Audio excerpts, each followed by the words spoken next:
तो शुरुआत में हम बहुत सारी नन्स को देखते हैं जो दरअसल वॉरियर नन्स है, यानी वो सिस्टर्स भी है और योद्धा भी, जो किसी खास चीज की शैतान से हिफाजत कर रही है, उससे लड़ने के लिए तैयार है। क्योंकि अगर शैतान हमारी दुनिया में आ गया और उसने वो चीज हासिल कर ली तो वो दुनिया को बर्बाद कर देगा। तो इसीलिए सारी वॉरियर नन्स दुनिया को बचाने के लिए शैतान और हमारे बीच डाल बनकर खड़ी है। अब ये सारी वॉरियर नन्स भाग रही थी, मगर इनकी एक नन जो काफी बहादुर थी अचानक गिर जाती है क्योंकि वो काफी जख्मी हो गई थी। इसलिए वो लोग उसे फौरन चर्च में लाते हैं और उसके जिस्म से एक डिवाइस को बाहर निकालती है जो बहुत ही पावरफुल ताकतवर थी, क्योंकि जिसमें लगाने से वो इंसान दीवार की आर पार भी जा सकता है, एक जगह से गायब होकर दूसरी जगह आ भी सकता है और अपने सामने वाले इंसान को चुटकी भर में बर्बाद भी कर सकता है। पर यह डिवाइस सिर्फ उस इंसान उस नन को ही लगाई जाती है जो इसके काबिल होती है, यानी जो इसकी ताकत का सही इस्तेमाल करे। अब ये उस नन के जिस्म से डिवाइस को निकाल ही देती है क्योंकि उसकी हालत काफी खराब थी। वो काफी जख्मी होने की वजह से जल्द मरने वाली थी, पर उन्हें इस डिवाइस को बचाना है क्योंकि यही वो चीज है जिसे ये शैतान से बचाते आ रही है। वो लोग फिर डिवाइस को छुपाने के लिए एक लड़की की लाश में डाल देती है और हैरत जैसी डिवाइस उसके जिस्म में जाती है वो हिलने लगती है। अगले ही पल दोबारा से जिंदा हो गई थी। इस लड़की का नाम एवा था जो ऑर्फनेज में रहती थी, यानी अनाथ आश्रम में, जहाँ ऐसे बच्चों को रखा जाता है जिनका दुनिया में कोई नहीं होता, क्योंकि उसके माँ बाप की मौत हो गई थी। मगर जब वो 19 साल की हुई तो उसका वहाँ से जाने का टाइम आ गया, पर वहाँ की एक सिस्टर ने उसे जाने नहीं दिया बल्कि एक इंजेक्शन लगाकर उसे जान से मार दिया था। वो जब ऑर्फनेज में थी तो चल नहीं सकती थी, पर अब डिवाइस उसके जिस्म में आने से वो चल भी पा रही थी, जिस वजह से वो काफी खुश थी। पर क्योंकि चर्च में खतरनाक लड़ाई चल रही थी इसीलिए वो यहाँ के माहौल से बाहर निकलती है। बाहर आने पर उसकी मुलाकात एक चोर से होती है जो एवा को अपने साथियों से मिलवाता है, जो मिलकर छोटी मोटी चोरियां किया करती थी। यहाँ एवा को ख्याल आता है कि उस सिस्टर ने मुझे मारने की कोशिश की थी, जो हरकत वो और किसी बच्चे के साथ भी कर सकती है। इसीलिए वो बाकी बच्चों को बचाने के लिए दोबारा से ऑर्फनेज में जाती है। सिस्टर उस वक्त एक बच्चे को भी वो इंजेक्शन लगाकर मारने वाली थी, पर ठीक वक्त पर एवा वहाँ आकर उसे बचाने के लिए सिस्टर से लड़ने लगती है। अब इससे पहले कि सिस्टर उसे पलट कर मारती, वो गला घोटकर सिस्टर को जान से ही मार डालती है। अब चर्च के फादर को एवा के बारे में पता चल गया था, इसीलिए वो अपनी वॉरियर नन्स की आर्मी इन्हीं सभी सिस्टर्स को भेजती है एवा से वो डिवाइस वापस लेने के लिए। पर इन सिस्टर्स में से जो लिलिथ थी उसका इरादा ये था कि वो डिवाइस निकाल कर अब मुझे दे दी जाए क्योंकि मैं उसके काबिल हूँ। पर फादर कहते हैं कि नहीं, तुम्हें वो डिवाइस हम नहीं दे सकते, उसे हमें छुपाना है क्योंकि वो डिवाइस हमारे अलावा वो डीमन भी लेना चाहता है जो बहुत ही खतरनाक है और उससे लड़ना आसान नहीं है। फिर वो डीमन एवा के पास पहुंच ही जाता है उस डिवाइस को हासिल करने के लिए और उस पर हमला कर देता है। एवा से उस डिवाइस को लेकर वो सीधा हेल इन्हीं जहन्नम में जाएगा। उससे डीमन को ताकतें मिलेंगी और वो फिर कुछ भी कर सकेगा। इसके बाद हम एक बायोटेक इन टेक्नोलॉजी कंपनी को देखते हैं जिन्हें जमीन पर एक जगह एक काफी अनोखा मेटल मिलता है जो बहुत ही कम पाया जाता है, पर ये सिस्टर्स को भी और डीमन को भी दोनों को ही नुकसान पहुंचा सकता है। फिर वो लोग उसे अपनी कंपनी में लाकर उसकी मदद से एक पोर्टल एक रास्ता बनाते हैं जिससे दूसरी दुनिया में वो जा सकती थी। ये रास्ता उन्होंने बना तो लिया था पर अभी वो दूसरी दुनिया में नहीं जा सकती थी क्योंकि एनर्जी उनके पास अभी भी कम थी जो उन्हें उस डिवाइस से मिल सकती थी। तो ये भी अब उस डिवाइस को हासिल करना चाहती थी। अब हम इस कंपनी की हेड जो एक डॉक्टर थी उसे और उसके साथी को देखते हैं जिन दोनों के लिए ही ये मैटर बहुत खास था, सबसे ज्यादा डॉक्टर के लिए क्योंकि वो ये सब अपने बेटे के लिए कर रही थी क्योंकि उसके बेटे को एक खतरनाक खून की बीमारी है। ये बीमारी उसे इसलिए हुई क्योंकि वो ऐसे पैदा नहीं हुआ बल्कि डॉक्टर ने उसे साइंस टेक्नोलॉजी की मदद से पैदा किया है और वो उसे ठीक करना चाहती है, जिसके लिए उसने दूसरी दुनिया का दरवाजा बनाया क्योंकि उसका मानना है कि अगर मैं अपने बेटे को वहाँ भेज दूं तो वो बिल्कुल ठीक हो जाएगा। वजह ये है कि वो दुनिया ही ऐसी है जहाँ हर बीमारी का इलाज है और वहाँ कोई भी नहीं मरता। ये सब कुछ वो अपने बेटे की मदद से ही कर पा रही थी। दूसरी दुनिया का दरवाजा भी उसने अपने बेटे की मदद से ही बनाया है क्योंकि उसके बेटे को एक एंजल फरिश्ता नजर आता है जो उसे इस सब के बारे में गाइड करता है, बताता है। उधर फादर और सिस्टर्स की आर्मी को एवा मिल भी जाती है जो बेहोश थी क्योंकि उस पर डीमन ने हमला जो कर दिया था। वो उसे अपने साथ ले जाती है और जब उसे होश आती है तो फादर उसे इस डिवाइस की हिस्ट्री के बारे में बताते हैं कि काफी सालों पहले इस डिवाइस को हेवन यानी जन्नत से एक एंजल लेकर आया था जिसका नाम एड्रियल था ताकि वो इस डिवाइस की मदद से एक जख्मी वॉरियर को ठीक कर दे और सभी डीमंस का खात्मा करके इस दुनिया की हिफाजत कर सके। फादर कहते हैं कि मेरे हिसाब से उस डिवाइस ने तुम्हें चुना है, तुम उसके काबिल हो, इसलिए आज वो तुम्हारे पास है और अब मैं तुम्हें भी अपनी टीम में शामिल करना चाहता हूँ। जिस पर वो मान भी जाती है और फौरन ही उसकी ट्रेनिंग शुरू हो गई थी जो यहाँ की मदर उसे कर रही थी। यहाँ हमें ये भी पता चलता है कि जिस भी इंसान के पास ये डिवाइस होती है उसे ये पता चल जाता है कि डीमन हमारी दुनिया में आ रहा है और फिर उस मेटल की मदद से उसे मारा भी जा सकता है। पर एवा कुछ दिन यहाँ उनके साथ रहती तो है मगर यहाँ से जाने का फैसला करती है क्योंकि उसे यहाँ नहीं रहना बल्कि पूरी दुनिया घूमना है जो उसका सपना था। वो यहाँ से भागने के लिए अपने चोर साथी को बुला लेती है पर तभी यहाँ सिस्टर लिलित आकर उसे रोक देती है। इससे पहले कि वो एवा के अंदर से डिवाइस को निकालती यहाँ शूटर नैन आ जाती है, यानी वो गन से शूट करने में माहिर थी मगर इस हड़बड़ी में वो डिवाइस ऑन हो जाती है, चल पड़ती है और ऐसा होते ही डीमन भी उसे हासिल करने के लिए आ जाता है। वो सबसे पहले सिस्टर लिलित पर हमला करता है और अब इससे पहले कि वो एवा को भी मारता वो सिस्टर की तलवार छीनकर डीमन की आर पार कर देती है जिससे वो जख्मी हो गया था और लिलित को अपने साथ लेकर यहाँ से गायब हो जाता है जिससे सबको ये लगता है कि लिलित की मौत हो गई होगी मगर वो मरी नहीं थी, अभी जिंदा थी। वापस वो जैसी तैसी चर्च आ तो गई थी लेकिन अब उसके अंदर एक अलग ही तरह की ताकत आ गई थी जिससे वो खुद भी अनजान थी। साथ ही एवा भी सही सलामत वापस आ गई थी जिसे सिस्टर एक खुफिया कमरे में लेकर जाती है जहाँ अलग अलग मेडल्स और एक डायरी थी जिसे सालों से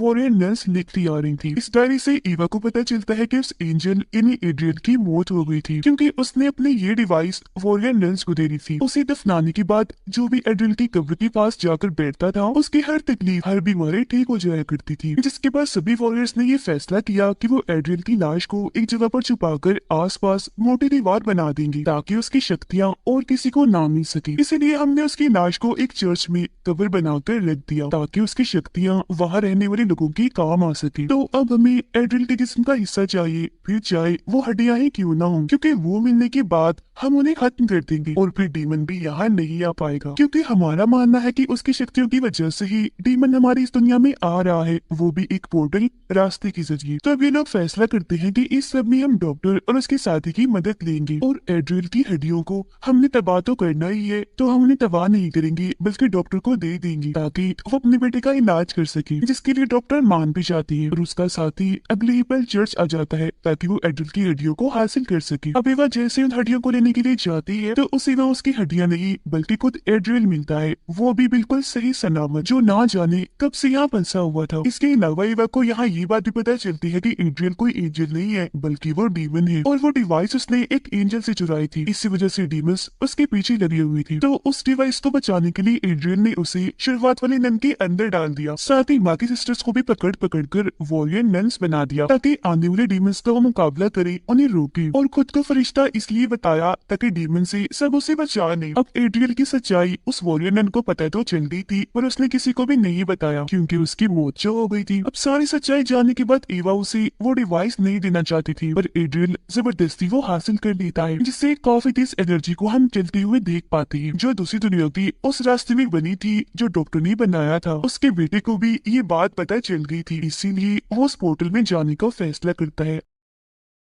अब वो तो चला जाता है पर उसकी मॉम नहीं जा पाती क्योंकि उन्हें उनका साथी रोक लेता है। तब तक वो रास्ता भी बंद हो गया था। अब बाकी वॉरियर नन्स और फादर भी एवा को बचाने के लिए यहाँ आ गई थी क्योंकि इन सब ने भी उस एनर्जी को महसूस कर लिया था और आखिरकार उसे बचाकर वो बाहर ले आती है। फिर जब एवा उन्हें एड्रियल की सच्चाई बताती है तो वो यकीन तो कर लेती है, साथ ही ये बात भी सामने आती है कि इतने वक्त से और कोई नहीं बल्कि फादर ही एड्रियल को जगाने की कोशिश कर रही थी, जो सुनकर सारे सिस्टर्स को काफी गुस्सा आता है। और अब क्योंकि एड्रियल जाग ही गया था तो वो अपने डीमन आर्मी को कंट्रोल में करके सिस्टर्स पर हमला करवा देता है जिससे एक सिस्टर वहाँ से गायब हो गई थी। इसके बाद हम 2 महीने बाद का वक्त देखते हैं जहाँ एड्रियल के हमले के बाद एवा दूसरे शहर में आकर छुपी होती है, वो भी उस सिस्टर के साथ जो गायब हो गई थी और अभी दोनों एक ही बार में काम कर रही थी। एवा ने यहाँ काफी लोगों से दोस्ती भी करनी थी और सबसे ज्यादा जिससे उसकी बनती थी वो एक लड़का था जो उसे अपने ग्रुप में शामिल होने का कहता है, जिस ग्रुप का काम ये था कि वो एड्रियल को रोकेंगे, उसका मुकाबला करेंगे और दुनिया की हिफाजत करेंगे। ये जानते ही एवा टाइम बर्बाद ना करते हुए फौरन उसके ग्रुप में शामिल हो जाती है। पर सिस्टर जो एवा की दोस्त थी, जिसके साथ वो रह रही थी, उसे कुछ भी ठीक नहीं लगता, इसीलिए वो एवा को इन चीजों से दूर रहने के लिए कहती है, और ये भी कि तुम्हें अपनी शक्तियाँ ताकतें एड्रिल के खिलाफ इस्तेमाल करनी है, तो इनकी हिफाजत करो। इसके बाद बताया जाता है कि उन सारी वॉरियर नन्स को एड्रिल के लोगों ने मार दिया था, वो भी काफी बेरहमी से। बस मदर और सीनियर सिस्टर ही जिंदा बची थी, क्योंकि जब ये सारा हादसा हुआ तो ये दोनों वहाँ नहीं थी, बल्कि ये मदर की एक खुफिया जगह पर छुपी हुई थी। अब इन दोनों को एक जगह से सिग्नल मिलता है वहाँ आने का, जिस बात से वो खुश हो जाती है, क्योंकि उन्हें लग रहा था कि जरूर ये सिग्नल वहाँ की सिस्टर ने दिया होगा, इसलिए फौरन वहाँ चली जाती है। पर यहाँ आके पता चलता है कि यहाँ की भी सारी सिस्टर्स को मार दिया गया है। पर वो ये सोच रही थी कि अगर सारी सिस्टर्स मारी गई हैं, तो हमें सिग्नल किसने भेजा था। इस बारे में वो खोज कर ही रही थी कि तभी उनकी मुलाकात एक औरत से होती है, जो एक स्टूडेंट थी और सिस्टर बन रही थी। साथ ही वो बताती है कि मैं यहाँ एक मकसद के लिए आई, पर वो बात राज है जो मैं किसी को भी नहीं बताऊंगी सिवाय वॉरियर नन्स के, क्योंकि इस चीज की मैंने कसम खाई है। उधर एड्रियल डॉक्टर की साथी को अपने साथ शामिल कर लेता है, जिससे अब वो गॉड का नहीं बल्कि एड्रियल का मानने वाला बन गया था, जो एक डीमन है। जबकि डॉक्टर तो अपनी सारी मेहनत उस पोर्टल को ही खोलने में लगा रही है, जिसमें कुछ हद तक उसे कामयाबी भी मिल चुकी थी। अब डॉक्टर से मिलने सिस्टर लिलित आती है, क्योंकि वो उसे अपना जिस्म चेक करवाना चाहती थी, जो धीरे धीरे बदल रहा था। उसकी जिल्द पर एक अजीब सी नई जिल्द आ रही थी, जिसे डॉक्टर भी समझ नहीं पाती, इसीलिए वो उस पर अपना एक्सपेरिमेंट तजुर्बा करने लगती है। वो पोर्टल के जरिए लिलित को अंदर तो भेजती है, पर पोर्टल उसे वापस गिरा देता है। पर यहाँ उस जिल्द पर एक तस्वीर बनी हुई थी, जिसे समझने के लिए डॉक्टर उसे अपने कंप्यूटर में डालती है, जिसमें एक औरत का चेहरा बना हुआ था, पर ये कौन थी डॉक्टर नहीं समझ पाती। अब लिलित को लगने लगता है कि ये डॉक्टर मेरी मदद नहीं कर पाएगी, तो अब मदद के लिए वो जाती है एड्रियल के पास, जो उसकी मदद तो नहीं करता पर उसे अपने कंट्रोल में कर लेता है, ताकि लिलित मेरी तरफ ही रहे। जो चीज काम कर भी जाती है, क्योंकि लिलित उसकी तरफ हो गई थी। इसके अलावा वो उसे काफी सारी शक्ति भी देता है, जिसकी मदद से अब वो सारे डीमंस को देख पा रही थी। अब हम जानते हैं कि डॉक्टर का साथी एड्रियल के साथ मिल गया है, जो उस पर इतना भरोसा करती थी, पर उसने इस भरोसे का फायदा उठाकर एड्रियल की मदद की। उसे एक बिल्डिंग और बहुत सारे हथियार बनाकर दिए, ताकि उस बिल्डिंग में उन हथियारों की मदद से एड्रियल अपनी शक्तियां दिखा सके, और उसे पसंद करके लोग उसके साथ ही मिलते जाएं, ताकि उसकी काफी बड़ी आर्मी बन जाए। और अगर किसी ने उसकी बात ना मानी तो वो उन्हें यहाँ सजा भी देगा। अब दूसरी तरफ शक्तियों को इस्तेमाल करके एवा भी ये कोशिश कर रही थी कि वो एड्रियल की किसी भी प्लान को कामयाब ना होने दे। यहाँ ये भी बताया जाता है कि एवा का वो दोस्त जो उससे बार में मिला था, वो और कोई नहीं बल्कि डॉक्टर का बेटा था, जो उसका बड़े वाला रूप था। फादर भी जाग गया है दोबारा, क्योंकि अब वो एड्रियल का ही मानने वाला था, लेकिन बहुत ही जल्द उन्हें अपनी गलती का एहसास हो भी जाता है कि वो कोई गॉड नहीं है बल्कि डीमन है, शैतान है, जो अपने मकसद के लिए कुछ भी कर सकता है। तो वापिस उन लोगों के साथ ही शामिल हो जाते हैं। यहाँ एवा एक खास किस्म की चीज के जरिए दूसरी दुनिया में जाती है, ताकि वहाँ से एड्रियल की कोई बड़ी कमजोरी ला सके, जिसमें वो कामयाब भी हो जाती है। ये वहाँ पहुंचकर उस कमजोरी के जरिए एड्रियल को हरा देती है, काफी बुरी तरह से। उसका काफी बहादुरी से उन्होंने सामना किया था, पर इस लड़ाई में बहुत सारे लोग जख्मी हो गए थे और 2 लोग मारे भी गए थे, जिनमें एक सिस्टर थी और एक एवा का दोस्त डॉक्टर का बेटा था। उनके अलावा एड्रियल से लड़ते लड़ते एवा खुद भी काफी जख्मी हो गई थी, जो अपनी सिस्टर दोस्त की गोद में थी, वो मरने वाली थी। तब उसकी हालत देखकर लिलित कहती है कि हमें इसे दूसरी दुनिया में भेज देना चाहिए, वहाँ ये ठीक हो जाएगी। अब ये फैसला उसकी सिस्टर दोस्त के लिए था तो काफी मुश्किल, पर एवा को बचाने के लिए वो उसे दूसरी दुनिया में भेज देती है। अब ये लोग जंग जीत तो गए थे, पर अभी इन्हें एड्रियल का खात्मा भी करना था, जिस बारे में वो स्टूडेंट, वो लड़की इन्हें सब बताती है कि एड्रियल का खात्मा कैसे किया जा सकता है। जो बात वो राज थी, जिस बारे में वो कह रही थी कि मैं सिर्फ इसे वॉरियर नन्स को ही बताऊंगी, जिसकी मैंने कसम खाई थी, और वो बात वो राज एड्रियल की खात्मे की थी असल में, जो अब वॉरियर नन्स के काम आने वाली थी, जिसमें वो बताती है कि उसे मारने के लिए हमें जीसस का ताज चाहिए, जिसे वे हासिल करने में वो कामयाबी हो जाती है। पर बहुत जल्द एवा को पता चलता है कि एड्रियल को मारने का तरीका ये ताज नहीं है बल्कि कुछ और ही है। साथ ही उसका मकसद उस बायो कंपनी की मदद से दुनिया में एक ऐसी बीमारी फैलाना है, जिसे ठीक करने के लिए सबको उसकी तरफ आना ही पड़ता, क्योंकि उसके पास ही सिर्फ इस बीमारी का इलाज है। पर हकीकत तो ये थी कि वो कोई इलाज नहीं करता था, बल्कि वो डीमंस के जरिए उन सभी लोगों को डीमंस बना रहा था, अपनी एक काफी बड़ी आर्मी खड़ी करने के लिए। और इस चीज में उसे काफी हद तक कामयाबी मिल भी गई थी। उसने बहुत सारे लोगों को अपनी आर्मी में शामिल कर लिया था। सिर्फ इतना ही नहीं, बल्कि वो लोग जो जो दुआएं करती थी, उनकी एनर्जी को भी वो अपने मकसद के लिए इस्तेमाल करता था। इसके अलावा वो डॉक्टर की टेक्नोलॉजी से एक ऐसा पोर्टल खोलता है जो जल्दी बंद ना हो, क्योंकि वो इस दुनिया में बहुत सारे डीमंस को बुलाना चाह रहा था, ताकि उनकी मदद से वो पूरी दुनिया पर कब्जा कर सके। अब तभी वो उस पोर्टल के जरिए एक औरत को भी वहाँ से बाहर इस दुनिया में लाता है ताकि हमेशा उसे यहाँ कैद कर सके, क्योंकि ये औरत काफी बहादुर थी जो एड्रियल को हरा सकती थी और वो नहीं चाहता था कि उसे कोई रोके। ये औरत असल में दूसरी दुनिया की मास्टर थी, उसकी दुनिया में एड्रियल कब्जा करना चाहता था,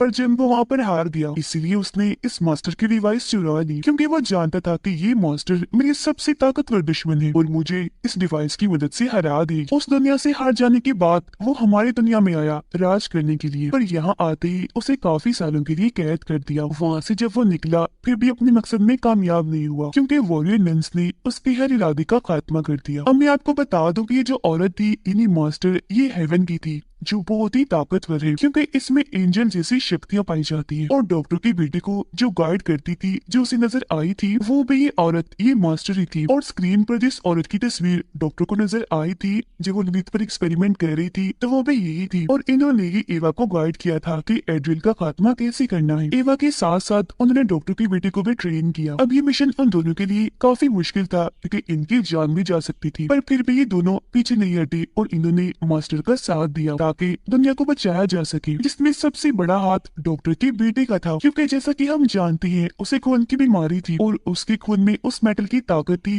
जिससे डीमन और एड्रियल का खात्मा किया जा सकता था। और जब ये लोग एड्रियल को मारने के लिए जा ही रही थी कि वहाँ उसने लिलिथ को अपने कब्जे में करके डॉक्टर की बेटे को मरवा दिया, जिससे ईवा एकदम काफी टूट गई क्योंकि वो उसका दोस्त था। तभी यहाँ वो डीमन भी आ गया जो आते ही सबसे पहले एड्रियल को मारता है। और अब वो ईवा को जैसे ही मारने के लिए आगे बढ़ता है तो मास्टर उसे और बाकी डीमंस को रोककर पोर्टल के जरिए वापस भेज देती है और खुद भी यहाँ से चली जाती है। एड्रियल के खात्मे के साथ ही उनकी जंग खत्म हो गई थी। इसके बाद हम चर्च का सीन देखते हैं जहाँ पर शायद एवा वापिस आ गई थी क्योंकि उसकी मेटल की तलवार चमक रही थी। तभी इसी बात के साथ ये दोनों पहला और दूसरा सीजन इधर ही खत्म हो जाता है।